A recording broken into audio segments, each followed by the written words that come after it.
Hi, and welcome to Be Green. I'm your host, Todd Weatherill. We got a great show for you today. Today, we're going to go check in with a local Santa Monica resident that's doing a lot for the environment. We're also going to go figure out what Sharrows are, and Natalie's out getting sugared. Why? Because she's not sweet enough, of course. But first, did you know that 25% electricity used in the United States is recharging something or plugging stuff in that you really aren't using?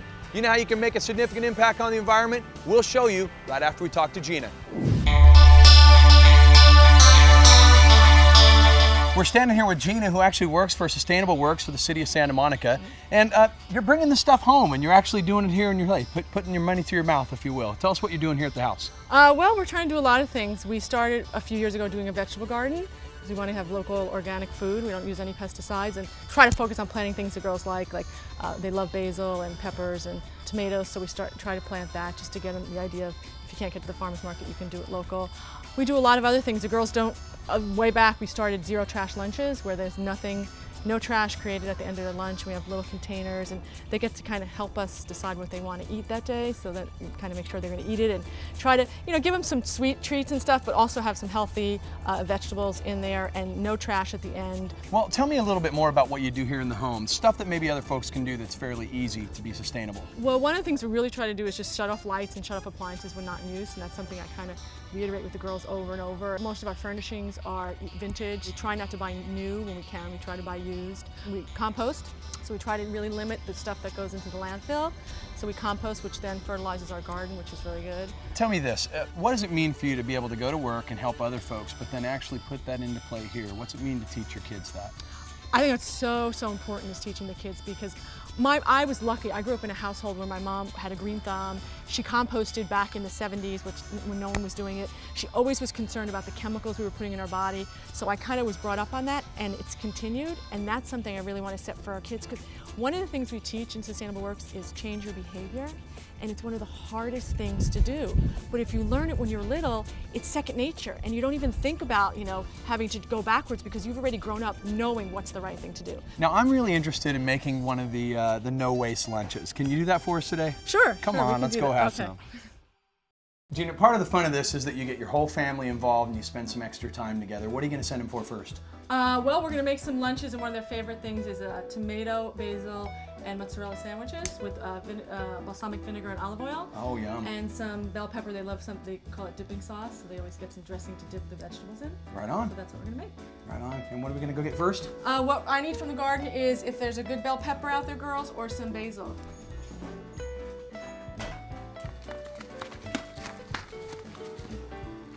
This is perfect.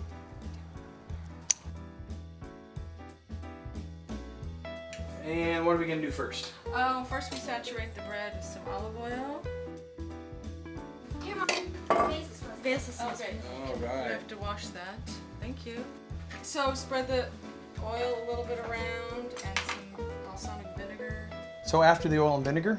Then we start layering. We use the mozzarella cheese. And then I like to put the tomatoes next, because I don't like them near too close to the bread, because then the sandwich will be soggy by the time they get to the Great idea, yeah. A little bit of water, that's good. Since it's organic from the garden, you don't have to rinse it too much. You kind of just want to get any dirt off.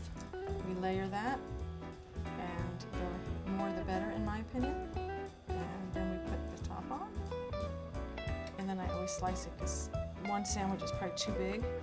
And my kids always like on the side some sort of vegetable, and they like to do a dipping sauce. So I'm going to wash the bell pepper, slice it up, and we'll prepare the side snack. And then we pack their lunch, and that goes in there. And then they always have a reusable water bottle that they use all the time. This is for Abigail, the younger daughter, and it's no trash. That is great. A no waste regular, lunch. typical, yep, every day. That's a lot easier than I thought it would be. Bye, you guys. Bye, Mom. Bye. I love you, sweetie. Have a good day. Bye. Well, that was a lot easier than I thought it was. Pretty simple. Yeah. Not bad at all. Well, how can folks find out how to do this in their home? Well, first thing they can do is join a Green Living Workshop. Sustainable Works runs a 6-week program where we teach you all about simple things you can do at home, like we showed today, that you can really help become sustainable. And you can find some more information at our website, www.sustainableworks.org. And we have these workshops all throughout Santa Monica all year long. Folks, a lot of times you think being green's tough, but this is actually really easy. You got to go to the website and support this and try to do this in your own home. It's going to bring your family closer. One of the most significant impacts we can make to the environment is to take those appliances we're not using and unplug them. Our microwaves, our TVs, our VCRs, they still make VCRs, that and an 8-track player, and I'm still cool. Now let's go in and check out what this Sharrows thing's all about. I'll give you more tips later. We're joined by Jason from the city of Santa Monica that helped start a program called Sharrows. Tell us about the program. So we're here on 14th Street in Georgina, and we've put in some shared lane arrows, which are also known as Sharrows, from San Vicente down to Washington on 14th. Tell me what they do. So Sharrows are in the middle of the lane, and we put them in wherever we don't have space to put in a full bike lane. So it's midway between a bike lane and nothing at all, and it basically lets motorists and bikers know that bikers have the right to take the lane. So actually it's changed. Normally the bike lanes are on the side. Now with Sharrows you can go out to the middle. Is it safe? It's much safer. It reminds everyone where bikers should be placed. It gets bikers out of the door zone, which is that space that they're normally in right up against car doors. Now are these found all over the city? This is actually the first place that we've installed them, but there are plans for many more, and the plans for this all came from the Land Use and Circulation Element Update, also known as the LUCE. And basically that has a circulation plan for the city for the next 30 years. Now talk to me about a bike lane. Bike lanes are on the side as opposed to the middle where the Sharrows are at. Can a bike lane be dangerous? Well, bike lanes typically are next to car doors, so when you're riding in a bike lane, you definitely need to be cautious. In this case, we don't have space for the lane, so per the vehicle code, bikers are allowed to be in the middle of the lane. This just reminds everyone of that right. Now, do you find that when you're in the middle that you actually get seen a little better by cars? Definitely, there's better visibility, and you're also, like I said, out of that door zone where a car could open their door at any time. Are you going to give us a chance to ride a bike in the Sharrows lane today? Yeah, let's go for it. Right on, let's go for it too.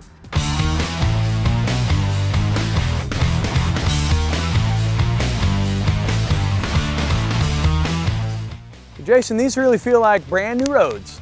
Yeah, they were recently repaved as part of our annual project, and we looped in the Sharrow stencils at that time to save time and money. And we also extended the bike lanes on Arizona down to Ocean. We really want to encourage people to take their bikes as much as possible and ditch their cars at home, and it's a great way to see the city and reduces emissions. Oh, it really is. Where can people find information about the program? They can get more info if they go to the city's website at smgov.net. Right on. Hey, thanks for joining us today. Thing. Thank you, Jason. Hey, try to add up for 1 year how much electricity you use to recharge all your electronics. Did you know they sell a solar charger online? It's very inexpensive and it comes with adapters to fit all the major electronics. If you want to recharge your computer, your phone, your iPod, even your camera, all the adapters are here. That's a great way to disconnect from the grid entirely. Now let's go out to Natalie, who's getting sugared.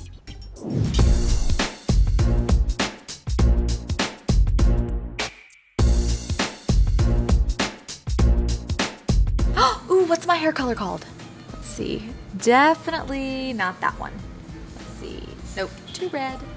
Let me see, this looks close. Oh my gosh, it's ash gold. That is my hair color. I love it. Hey everybody, I'm here with Olivia Brown, an expert esthetician here at Ocean Beauty on Main Street. How are you doing? Great, how are you? Great, so exciting to be here. I keep hearing about this thing called sugaring, but I'm not quite sure what it is. Can you give me a little briefing?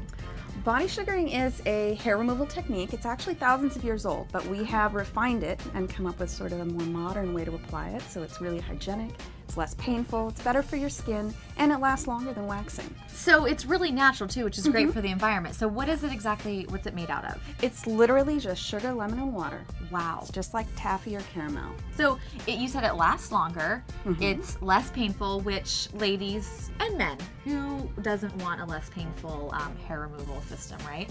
And then it's natural and it's great for the environment. Obviously, I'm a block from the beach. I do a Right. lot of bikinis. Of course. I do a lot of men's backs, a lot of chests, but it's great for the delicate skin of the face as well because the sugar's also not hot.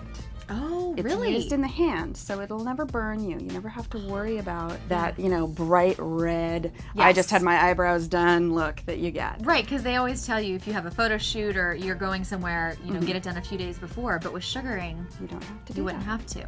And why else do you think it's so much better than waxing as far as just with the skin and the redness? It actually conditions your skin to be healthier and better. You get much less breakage of the hair. If you've ever been waxed, you know they take the waxing strips off in the opposite direction of the natural hair growth. With sugar, we actually take the hair in the natural direction of hair growth, so it just slides right out of the follicle. No trauma. Yeah. It doesn't stick to the skin itself like wax does. Wax, when you take that strip off, it'll take whatever it's stuck to, and if that happens to be your skin, it'll take your skin. Everybody's had that experience too. Yes, they have, absolutely. And what has the feedback been from people that are longtime waxers, men and women? What have they been saying about the sugaring? I've never had a waxer try sugar and then go back to wax. Wow.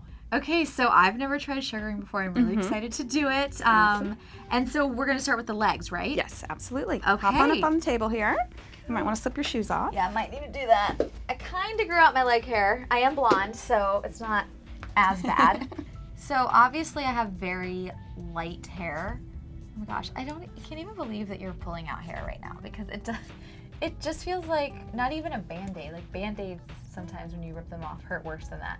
It's almost a joke. And I know you guys probably can't see that she's actually removing hair, but she is. I just have a really blonde hair, and I didn't grow my leg hair out that long, but Olivia's still getting all those little hairs out.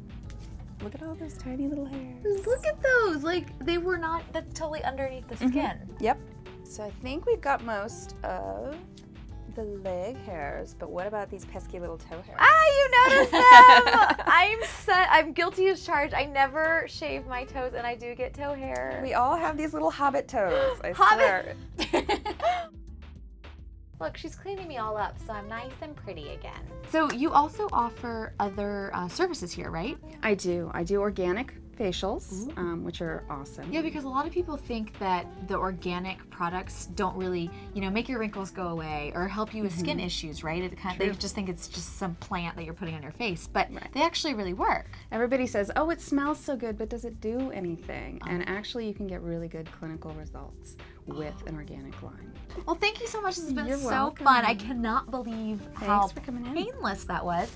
And no waste. Hardly any waste. So A glove, some sugar in the hair, that's it. that is it. I love it. So if people want to come down and try this whole sugaring thing, where are you located and how can people get a hold of you?